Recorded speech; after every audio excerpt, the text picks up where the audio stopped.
Iran has accused the United States of secretly planning a ground invasion while at the same time discussing diplomatic efforts to end the war. The comments by the country's powerful Speaker of Parliament follows the US announcement that around 3,500 personnel have arrived in the Middle East.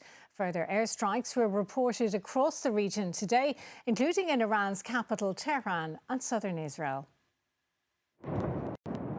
Intense and prolonged. Last night's bombardment of Tehran once again left multiple sites first in flames, then in rubble. Israel's military said it had targeted facilities for weapons production and storage. Iran's Red Crescent rescuers say they responded to calls in several residential areas.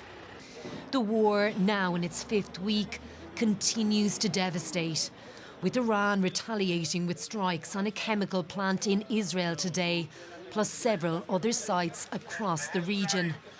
And further escalation remains a major concern.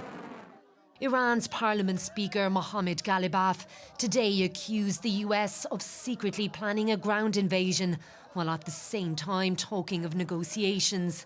His comments were soon followed by this warning from Iran's Revolutionary Guards.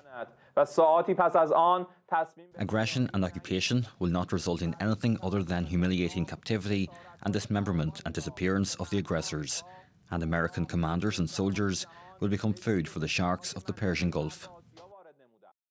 It follows confirmation from the US that 3,500 personnel have arrived in the region on board the warship USS Tripoli, with reports in US media that ground operations are being considered, despite being largely dismissed by Secretary of State Marco Rubio last week. In Pakistan today, an effort to de-escalate the conflict, with the country welcoming foreign ministers from Saudi Arabia, Turkey and Egypt. Pakistan has been positioning itself as a potential venue for direct US-Iran negotiations. However, despite claims from Donald Trump that talks are already underway, Tehran has yet to publicly commit to any such efforts. Kate Varley, RTÉ News. Israeli police prevented the Latin Patriarch of Jerusalem from entering his church to say Palm Sunday Mass, citing security concerns linked to the Iran war.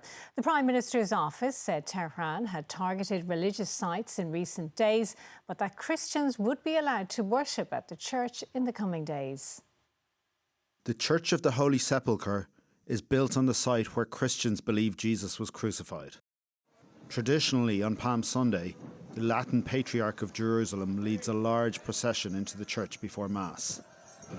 But police have closed all holy sites in Jerusalem's Old City, including those sacred to Christians, Muslims and Jews, since the start of the US-Israeli war on Iran, particularly locations without bomb shelters.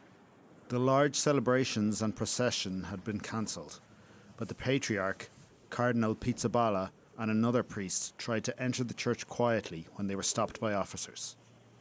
Police said they had rejected a request for a Palm Sunday exemption from the Patriarch, who held a prayer at a nearby church instead. Christians in Gaza City did celebrate Palm Sunday.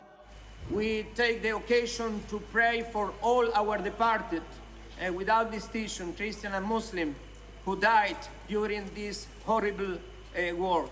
But just 25 kilometres down the road in Han Yunis, people are still dying, as 2 Israeli strikes on police checkpoints killed 3 officers and 3 civilians, including a child.